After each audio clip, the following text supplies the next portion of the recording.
الولد اللي اسمه امين عمر، تاني الولد اللي اسمه امين عمر ما يقربش يا علاء يا جمال يا علام بالمسلسل. بعد الماتش نزلت زي كل الجماهير ونمت ولسه صاحي دلوقتي لاني حزين زي الجماهير. صحيح. لكن ليا بعض الملاحظات على المباراتين. اتفضل يا فندم. زمالك واسوان والاهلي بيراميدز. بقى خد التحت. في مذكره رسميه ان الولد اللي اسمه امين عمر ما يقربش من مطوشه الزمالك. الولد اللي اسمه امين عمر، تاني الولد اللي اسمه امين عمر ما يقربش يا علاء يا جمال يا علام من مطوشه الزمالك. ليه؟ ده راجل هو وابوه محمد عمر عاملين على صفحاتهم احنا بنموت في الاهلي. مين امين عمر ده اللي انت مقرره عليه؟ ترسانة والسكه. ايوه يا باشا. ايوه يا باشا. امين عمر. امين عمر ده كاره نفسه وكاره الزمالك. انت ليك ضربتين جزاء على الاقل.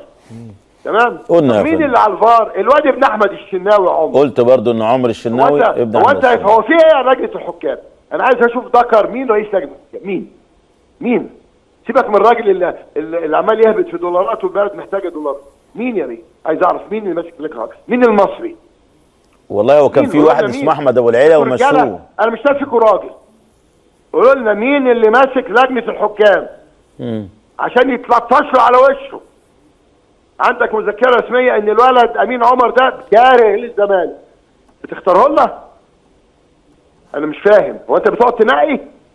هاتوا لنا ده اللي كاره الزمالك؟ ما تفوق يا جمال علام، انت مصدق نفسك انك رئيس اتحاد؟ انت مصدق نفسك انك رئيس اتحاد؟ ما انت عارف انت جاي ازاي؟ انتوا شويه مخبرين، حتى المخبرين اشرف منكم. لا ما انا مش هسكت. انا مش هسكت. انتوا مين؟ خالد الدرندلي يصعد في الاهلي اجيبه نائب رئيس؟ وفين حازم امام؟ فين الباشا حازم امام؟ مستخبي. ما تطلع يا حازم من تحت السرير، اطلع قول لنا ازاي ده بيحكم للزمالك واحنا عندنا مذكره رسميه ده ممنوع يحكم للزمالك عشان ده كاره للزمالك. ما تطلع تقول لنا.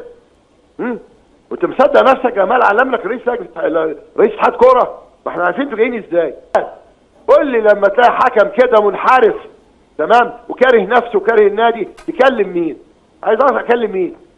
حد يقول لي نكلم مين؟ مين يا جماعه رئيس المسؤول المصري عن الحكام؟ عارف مين؟ احمد شوبير. تاني احمد، انا بقول لك على مسؤوليتي، احمد شوبير. كلهم شغالين خدامين عنده.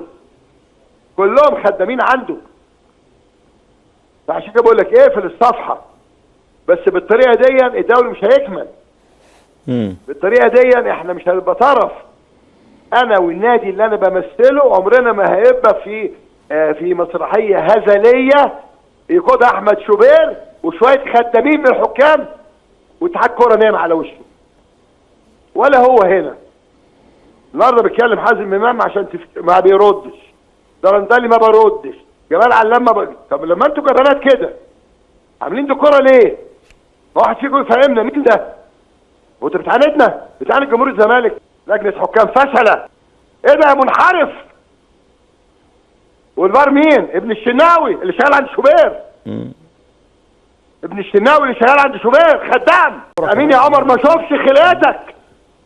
تاني انت منحرف. انت بني ادم منحرف. انت جاي النهارده عايز تخلص عشان هناك يفوز. واقول لك فاز ازاي؟ اقسم بالله لو حكمت انا، لو شفتك في ماتش انا اللي هطلع كده كنتاك ارميك بره. يا انت منحرف والاتحاد بتاعك منحرف. هي دي لجنه الحكام ولا لجنه المنحرفين؟ الكلام ده عند امك هناك. ان شاء الله هناخدهم باذن الله. ان شاء الله. ان شاء الله بقول لك عند امك هناك يالا انت وهو. مال علام باشا. الراجل المدير الفرع يعني ماسك ريسبشن في فندق هو اكبر انه يرد عليك. والافندي درندلي انا ارد عليك ده انا صاعد في النادي الاهلي وجابوني هنا يعوضوني. حازم امام انا ابن الزمالك بس انا مستخبي. الله مش خدوني عينوني في مجلس النواب يا جماعه. عشان تاريخي ان انا عمري ما قلت كلمه جيبوني في مجلس النواب. انا الواد اللي اسمي امين عمر. لا يا امك. لا يا اخويا. لا الكلام ده مش عندنا. ده انت تحترم نفسك. لازم النادي الاهلي يشكر احمد الشناوي مرتين. لان التاريخ بيعيد نفسه. احمد الشناوي شكرا لحسن تعاونك مع النادي الاهلي مرتين. مره في 3 بتوع الزمالك لما انت قعدت مع سيد تركي الشيخ بناء على طلب الخطيب قبل ماتش الزمالك ب 24 ساعه الاهلي والزمالك. واتغلبنا 3-0 بسبب سيادتك، معرفش 3-0 ولا 3-1 مش فاكر يعني. تمام، 3 اجوان دخلوا فيه. كنت بايع الماتش، انا بقول لك كنت بايع الماتش، كنت بايع الماتش، انا بقول لك كنت بايع الماتش.